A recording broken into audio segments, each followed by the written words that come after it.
Los Angeles, late afternoon. The sky above Rodeo Drive was uncharacteristically gray, and a rare drizzle tapped gently against the windshields of parked Bentleys and Lamborghinis. The usual gleam of Hollywood glitz was muted. Street performers had packed up early, and the tourists, for once, were outnumbered by locals ducking into shops to escape the cold. A woman stepped out of a black Prius. Not a Tesla, not a Range Rover, a Prius. Her oversized hoodie dipped below her waist, a pair of scuffed Converse peeking out beneath jeans that hadn't seen a red carpet or a dry cleaner in a while. A baseball cap, faded UCLA blue, was pulled down low over her face. She carried no purse. Just her phone, slipped into her back pocket like someone who didn't expect to be noticed. She looked ordinary, but she wasn't. She was Sandra Bullock. Yes, that's Sandra Bullock. And she didn't want to be Sandra Bullock today. Scene. Inside. Maison d'Argent. Luxury boutique. The boutique gleamed like a jewelry box cracked open under gallery lighting. Mannequins in pearl-trimmed gowns stood like silent sentinels watching the door. The air inside smelled of fresh-cut roses and oud perfume so expensive it had a bodyguard. Behind the polished marble counter stood Laurent, the boutique manager, immaculate, French-accented, a walking cologne advertisement with the personality of a hand-stitched glove, smooth, sleek, and slightly suffocating. He was folding silk scarves with a kind of reverence normally reserved for royal documents. The door chimed gently and he looked up. Sandra entered. Laurent's eyes flicked from her cap to her sneakers to her faded jeans. First mistake. He didn't recognize her. Second mistake. He didn't care to. Dialogue, transcribed. Laurent, with a tight smile. "Excuse me, madam, this store is by appointment only." Sandra, smiling politely. "Oh, I didn't realize. I was just passing by and saw the window display. It's beautiful. I was hoping to take a quick look if that's all right." Laurent tightened smile into a smirk. We do not usually do walk-ins. These are one-of-a-kind pieces, very exclusive. Perhaps you'd be more comfortable at our sister brand. 2 blocks down. They carry simpler collections. Sandra, still kind. "Oh, well, I won't take long. I promise. Just browsing." She takes a few steps inside. Laurent sighs, the kind of sigh that weighs 1,000 judgments. He watches, her like a hawk watches a squirrel in the wrong part of town. Cutaway Keanu Reeves. The silent witness outside, parked just a few feet down, a matte black motorcycle hummed quietly under the drizzle. Its rider was still seated, helmet on, visor down. He was watching through the tinted storefront glass. He had seen everything. He had recognized her instantly. Keanu Reeves. He hadn't planned on entering. He just liked the stillness of that spot, on rainy days. But fate, fickle thing that it is, had other ideas. Back inside, the tension builds. Sandra approaches a display. A dress the color of evening sky, hand-beaded and radiant. She gently touches the fabric. Laurent, immediately. "Please, madam. These are not for touching. The oils on the fingers, you understand, they ruin the silk." Sandra, quietly. "I understand. I was just admiring the stitchwork. It's exquisite." Laurent, snapping slightly. "Yes, well, perhaps you should admire it from a safe distance." Other customers glance over. One woman whispers to her friend, Is that Sandra Bullock?" The friend squints. "Nah, no way. Look at her shoes." Sandra smiles politely again. The kind of smile that hides 100 bruises, none of them physical. She turns to leave. "Thank you for your time," she says. Laurent doesn't respond. Scene shift. Outside, a moment of eye contact. Sandra exits the store. The biker slowly lifts his visor. She sees him. Their eyes meet for just a second. There's a flicker of recognition. Hers first, then his. Keanu tilts his head, almost in a bow. She nods in return. No words are exchanged. None are needed. But something shifts. In the world. In the energy. In what's coming next. Flashback. Why she came later. That night, Sandra sits on the floor of her home, curled up with a cup of tea, scrolling through an old photo album. Pictures of her first job as a waitress, her first audition, a blurry snapshot of her in a thrift store dress at a B-list event, years before the world knew her name. She whispers to herself, "Funny. The more successful you get, the more invisible you become in disguise." She isn't angry, she's tired. Tired of how quickly kindness is rationed, of how people decide your worth before you open your mouth. She picks up her phone, drafts a post to Instagram, then deletes it. She's not ready to share this moment. Not yet, but someone else is. A motorcycle and a man of silence. The streets were clearing. The drizzle still tapped the pavement like a fading heartbeat. Keanu Reeves sat on his custom-built arch motorcycle, visor still down, hands resting loosely on the handlebars. He hadn't planned to stay long.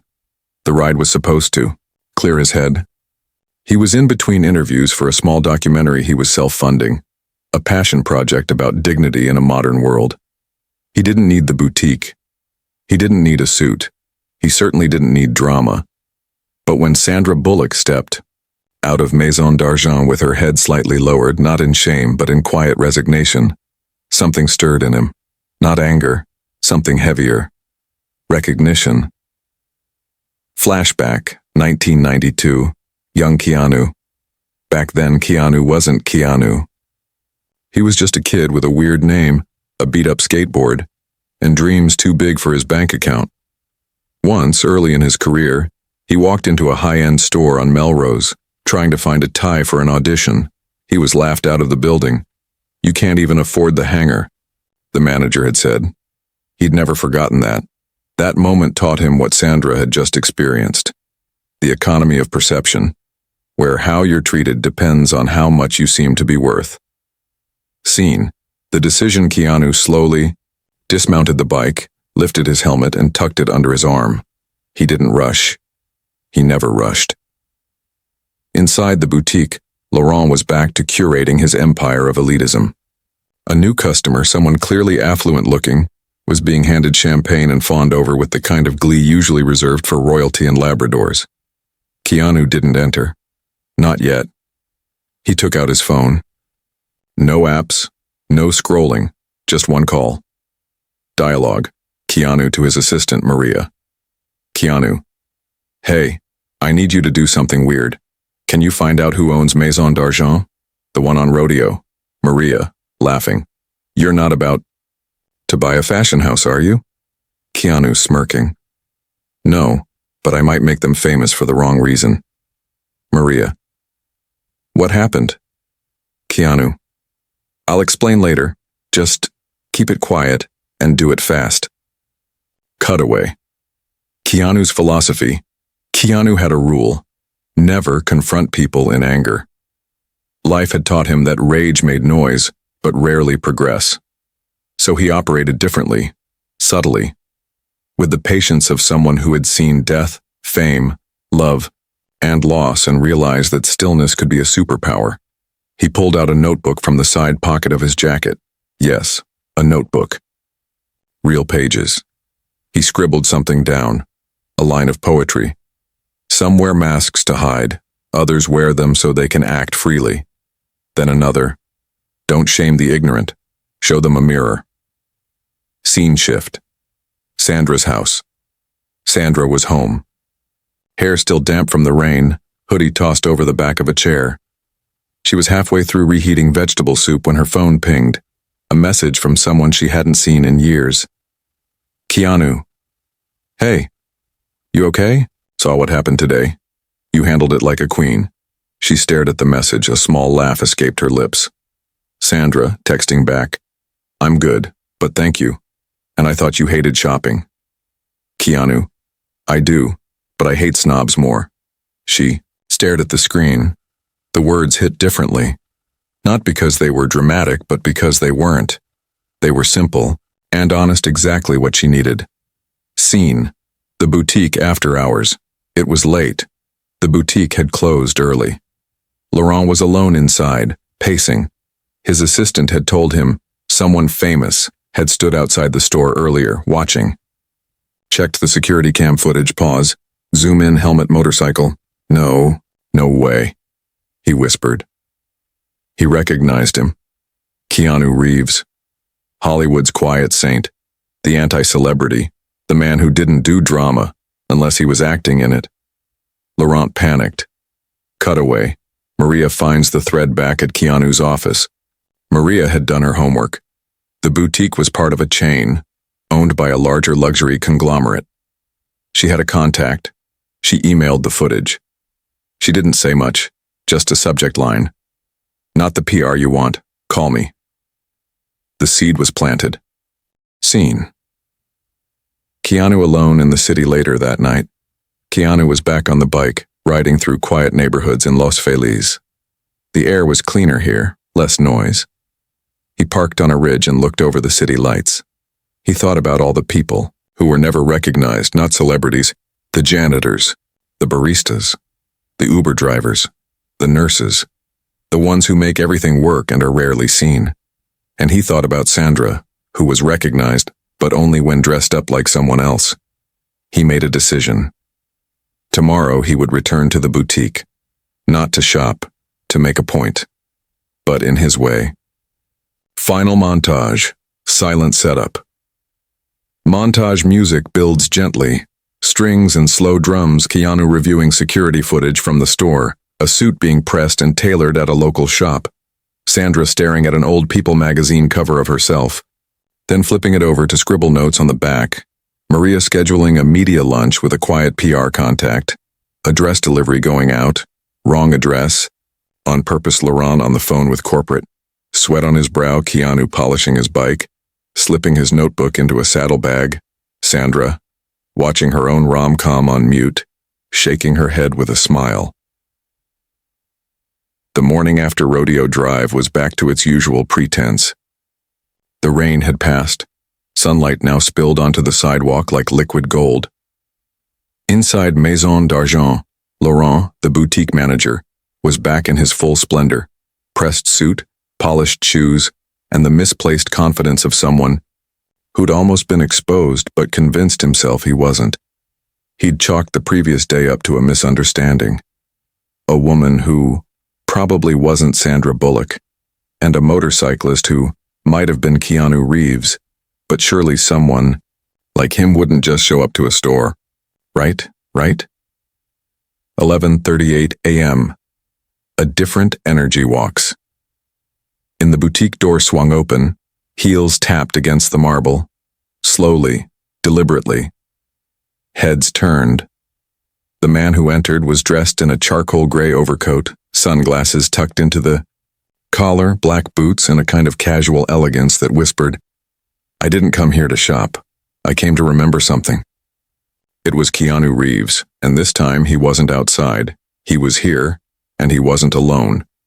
Behind him walked a woman, tall, poised in a crisp ivory suit. She held a tablet in one hand and a knowing smirk in the other. Maria, his assistant, his secret weapon. Dialogue. The moment the music stops, Laurent, too loud, too eager. "Ah, welcome, Mr. Reeves, is it? What an honor. We did not know you were..." Keanu, calm, measured. "You did." Laurent laughs nervously. "Excuse me? Keanu, you saw me yesterday. Through the glass. I was the guy on the bike, watching." Laurent, visibly sweating. "Ah, well, if I had known it was you, we'd have extended the red carpet." Maria, interjecting smoothly. "And if it had been someone else, like, say, a woman in a hoodie?" Laurent, "I don't know what you're referring to." Keanu, nodding. "You do. But let's not dwell on that. I'm not here to yell or film or threaten a lawsuit." Laurent, relieved. "Oh, good. Then how may we assist you?" Keanu, walking to the center of the boutique. "I'm producing a documentary, a small one, about dignity and the way we treat people based on how they look. It's about luxury, but from the inside out." Maria, Your store was going to be featured. It isn't anymore. Dead silence. Keanu. We've decided to highlight boutiques that treat every customer like a guest, not a wallet. The boutique freezes staff paused.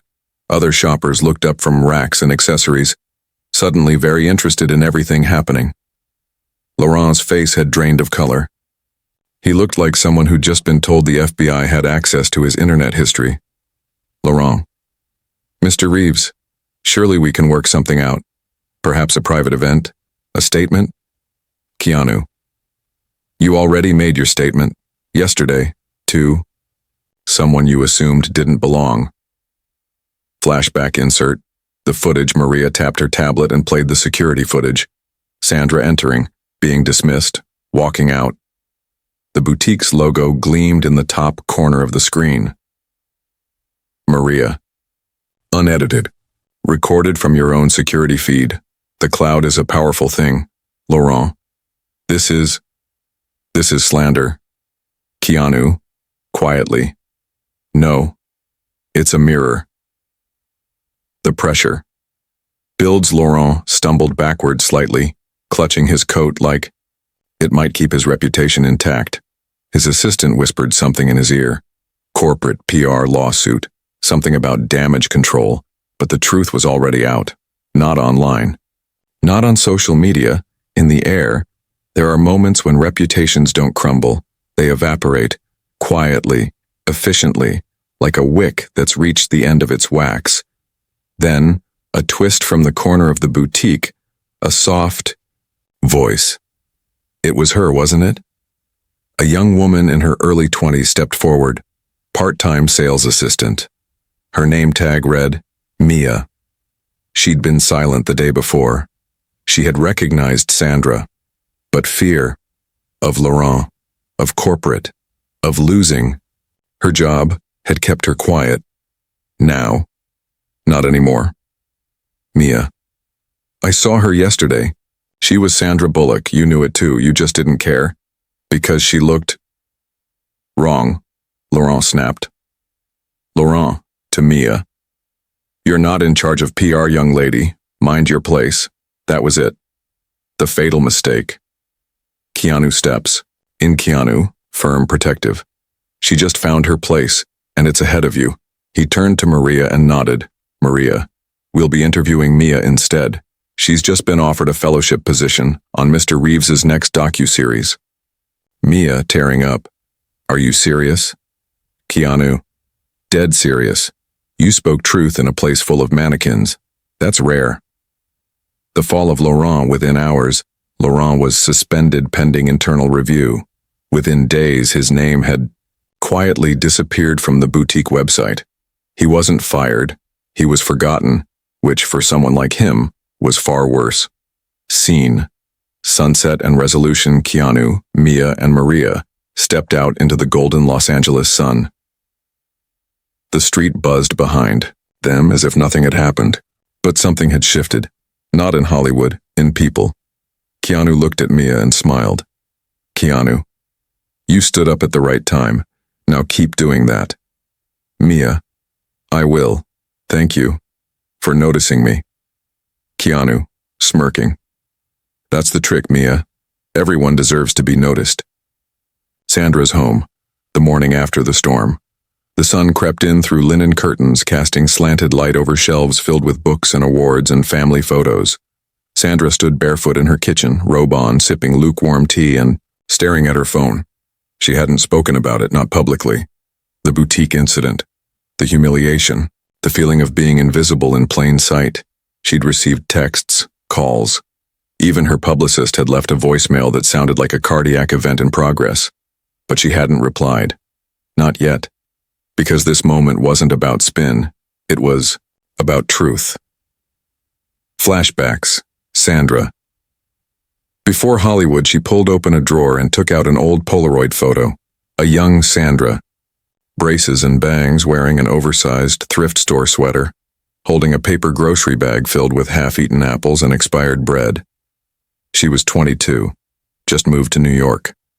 Her bank balance had 3 digits. She remembered that day clearly. Walking. into a small clothing shop in the East Village, looking for a blazer for an audition. The clerk had laughed, loudly, right in her face. You? In casting? Sweetheart, you're 5 years and 5 credit cards away from making it through that door. She'd left the store, cheeks burning but chin high. That moment had stuck with her. Because humiliation always clings harder than praise. And now here she was, decades later, facing the same judgment. Different zip code. Same sting. Internal monologue. If I can feel that way now, what does that say about the people no one recognizes? What if someone else walked in that day? What if they weren't me? What if they left believing they didn't deserve to belong? Scene. The decision to speak. Sandra sat at her dining table, pulled out a yellow legal pad, yes, paper, and began to write. The old-fashioned way. It felt more honest. The note, Sandra's writing. I wasn't going to say anything, not because I was afraid, but because I've grown used to it. That moment when someone sizes you up in one glance and decides you're not worth their best behavior. But I realized staying quiet wasn't grace. It was guilt. Guilt for being recognized. Guilt for having the privilege to walk away from it unscathed. I won't name the store. Because this isn't about revenge, it's about reflection. If I had been wearing heels and mascara, maybe they'd have offered me tea. Instead, I wore sneakers and a hoodie, and got offered an exit. So here's what I want to say. Be kind, before you're sure. Treat everyone like they might be famous, or more importantly, like they might be struggling. Don't confuse quiet with irrelevant. And if you ever feel invisible, I see you. Scene. The post that broke the internet. Sandra took a photo of the note. No filters, no glam shot. Just her handwriting on yellow paper.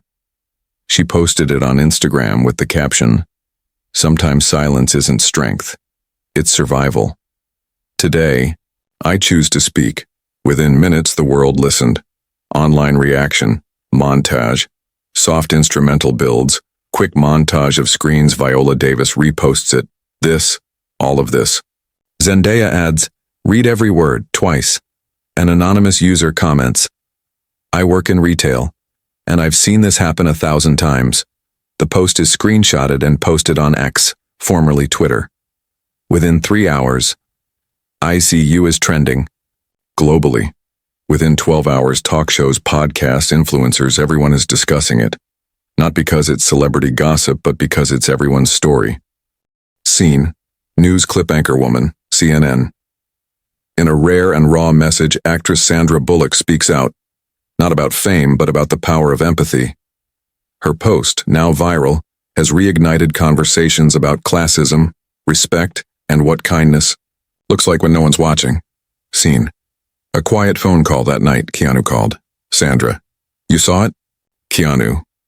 Every word. Sandra. Laughs. Well, I hope my penmanship passed inspection. Keanu. You didn't just speak, you gave permission for a lot of people. Sandra. I don't want to be a symbol. I just want people to stop getting treated like furniture. Keanu. You're not a symbol. You're a mirror, and people are seeing themselves in it. Flashback. Sandra's mother's words. Never confuse expensive with important. Diamonds are made under pressure, but so are bruises. Be kind, especially when it's inconvenient. Her mother had been a voice teacher. Firm, elegant, no nonsense. She once told a casting director to go moisturize his ego elsewhere. Sandra smiled at the memory, blinking away a tear. Scene. A surprise public speech. 2 days later, Sandra was invited to speak at a women's leadership summit. She almost declined, but something pulled her there. She walked onto the stage, not in a gown, but in sneakers and a hoodie. The crowd stood before she even said a word. Sandra, from the mic. I came here dressed like I did that day, because I'm not any less worthy dressed this way. And neither are you. Thunderous applause. Mia's room. Late night. Her room was modest. Fairy lights draped around a second-hand bookshelf, a small desk covered in fashion magazines, fabric samples, and a sketchbook opened to a half-finished dress design. Mia sat at that desk, hunched over a lined sheet of paper. Her pen hovered. She wasn't sure how to begin. The letter, in progress. Dear Miss Bullock. No, too stiff.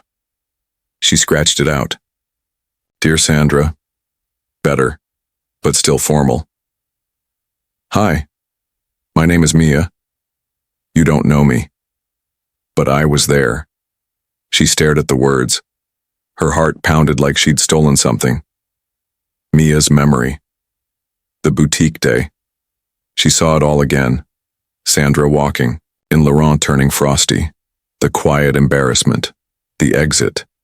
Mia had been behind the jewelry counter pretending to catalog new arrivals. She'd wanted to speak up, to intervene.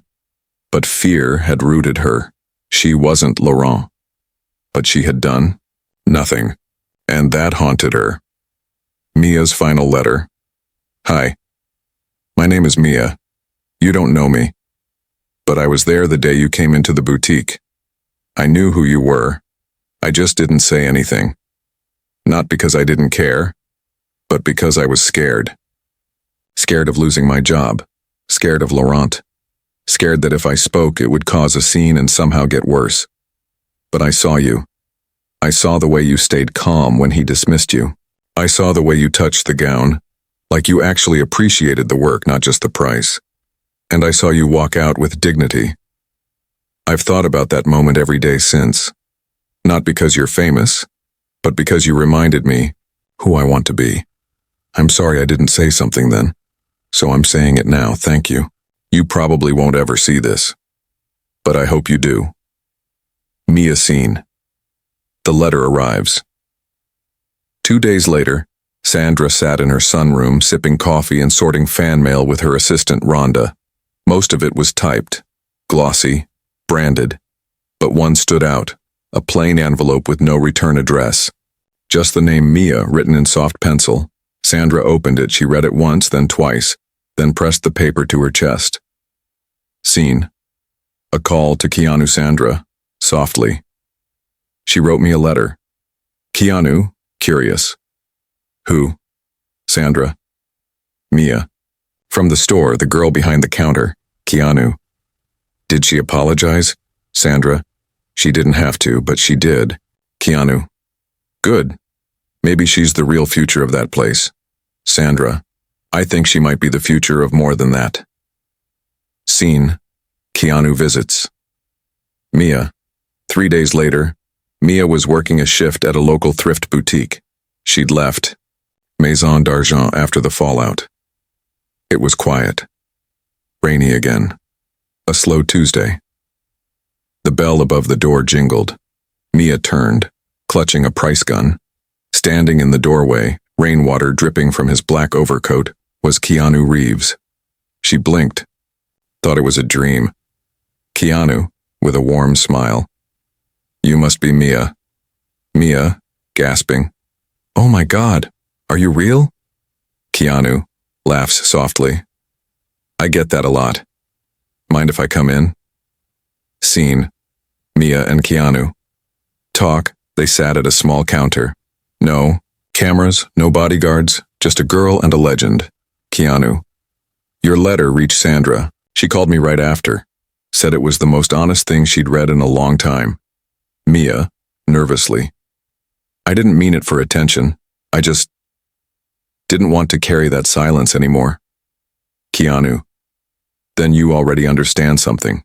Most people don't. He reached into his coat and pulled out a folder. Keanu. I want to offer you something.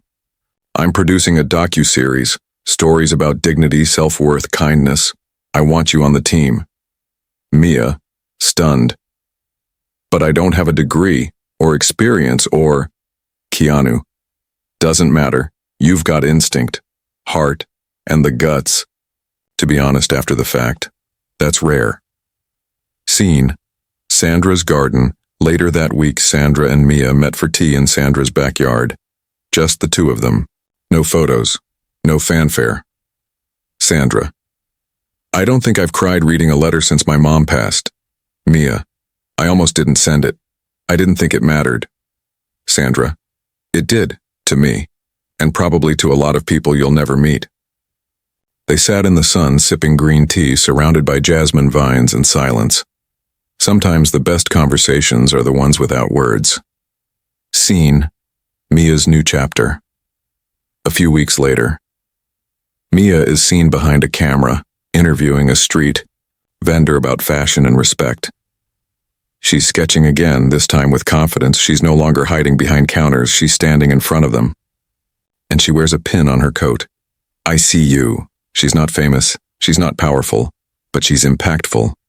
Maison d'Argent.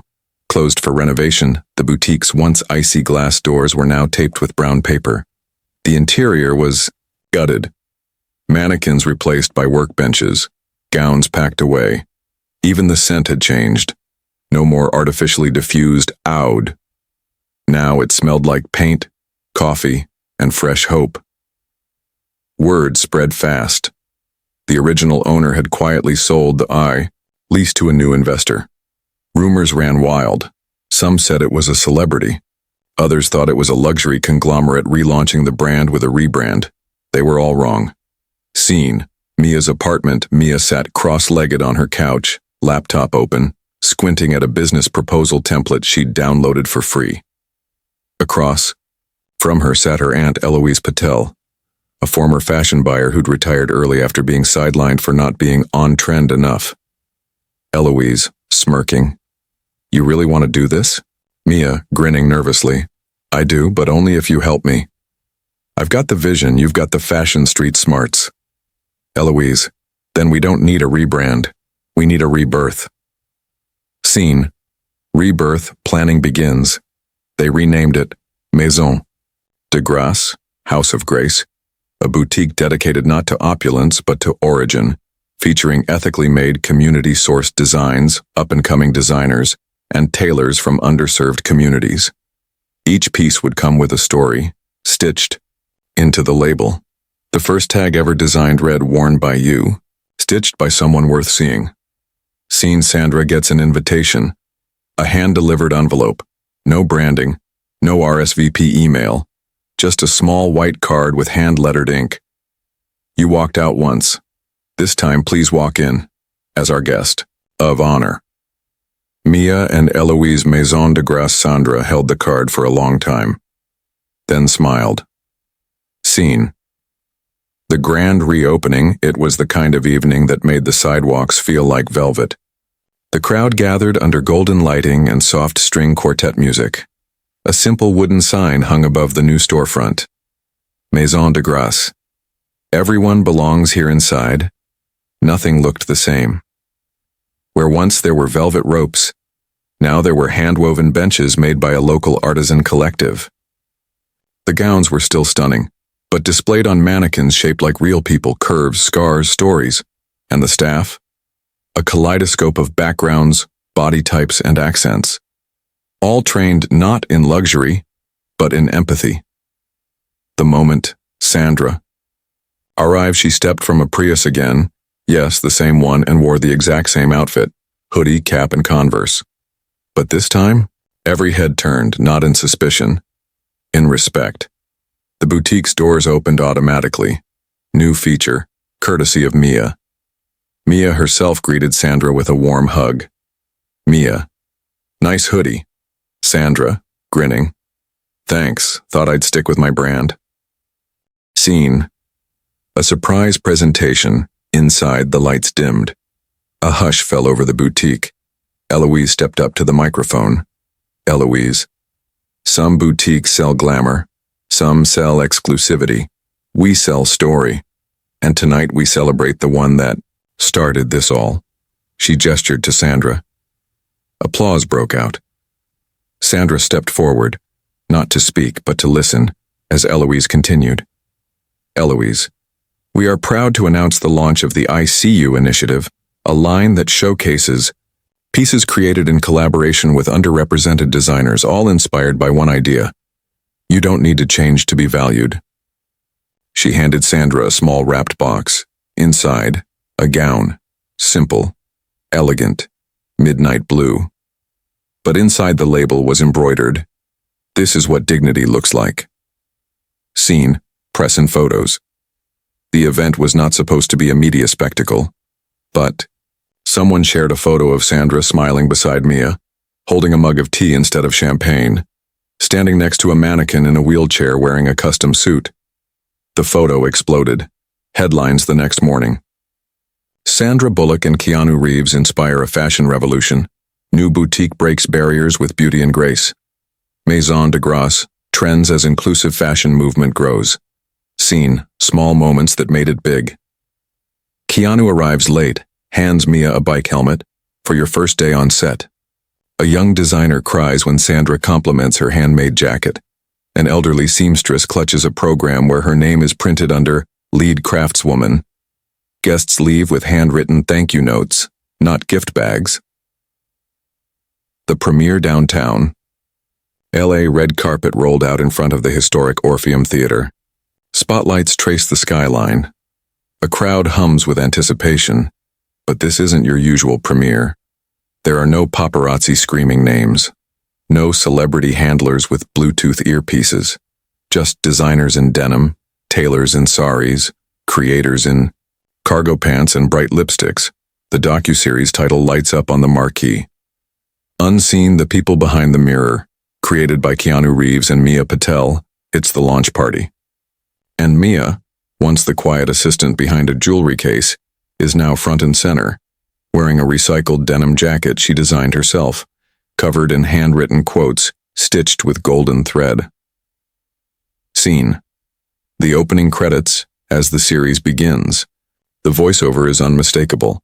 Sandra Bullock, narrating over footage of hand-sewing fabric, janitors laughing backstage, bodega owners dressing mannequins. This isn't a fashion story. It's a people story, about the ones we overlook, the ones who hold us up quietly, and what happens when we finally see them. Scene. The global impact montage music builds, showing worldwide reactions. A Ghanaian seamstress featured in episode 2 receives 8,000 new orders in a week. A plus-sized runway show in Brazil uses the I See You motto as its theme. A fashion school in Seoul builds a curriculum based on ethics before aesthetics. Maison de Grace expands to pop-ups in New York, London, and New Delhi. A man in Detroit frames Mia's original letter. He says it made him finally write a letter of apology to his estranged daughter. This isn't just fashion. This is culture, shifted. Scene. Mia's interview on the docu-series Interviewer. You were working in a boutique when this all began. What changed? Mia. Honestly, not much, and everything. I'm still me, still sketching ideas on napkins. But now, I know silence isn't safety, it's just fear wearing a suit. Interviewer. And Sandra, what's she to you now? Mia, smiling. She's the first person who made me realize that dignity doesn't come with fame. It walks in wearing a hoodie and says, please. Scene. Sandra and Keanu. The rooftop talk 1 week later. Sandra and Keanu meet on a downtown rooftop cafe, quiet, shaded, with only pigeons and the smell of espresso as company. Sandra. You always do this. Step in, fix the world, then disappear like Batman. Keanu, grinning. I prefer polite wizard on a motorcycle. Sandra. I meant to ask you, why that day? Why'd you even stop? Keanu looks out at the horizon. Keanu. I was going to the bookstore. Took a wrong turn. Saw you walk out of that boutique like a storm in disguise. I recognized the look. Sandra. What look? Keanu. Someone pretending it didn't hurt. A beat, a deep breath. Sandra. Well, thanks for turning around. Keanu. Anytime. Scene. A quiet street vendor later that month. A street vendor in LA is struggling to keep her collapsible stand upright. Wind keeps toppling the handmade scarves she spent hours folding. No one stops, until a man in black boots approaches quietly. No cameras, no flash. He crouches, helps reassemble the stand, gathers the scarves, and gently lays them back. He doesn't buy anything. He just nods. Vendor, smiling. Thank you. The man lifts his helmet visor. It's Keanu. He doesn't say much. Just, "You're doing good work. Keep going." And he walks away. Scene, full circle. The final boutique visit 6. Months after the docuseries release, Sandra visits a small Maison de Grace pop-up in Atlanta. She walks in wearing the hoodie again, no cap this time. A young clerk greets her, not because she's famous, but because she's human. "Clerk, welcome in. Anything you need will help. You belong here." Sandra tears up. This wasn't a revolution. It was a restoration. Final reflections. Mia is now leading workshops for young designers about the intersection of story and style. Eloise, her aunt, returns to design, creating an everyday elegance line for all body types. Maison de Grace becomes a movement, not a brand. And Sandra? She narrates children's books, donates her gowns, and hosts a podcast called The Kind Thread. Stories of people who wear their worth out loud. Final narration, as music fades to soft piano. What started with judgment became justice. What began as a dismissal became a doorway, and what looked like a mistake became a message. You never know who someone is. So be kind before you're sure, and maybe then the world will finally be dressed in grace. Final title card, Grace Under Pressure. Inspired by real truths, powered by everyday courage. IZU, Kindness Couture.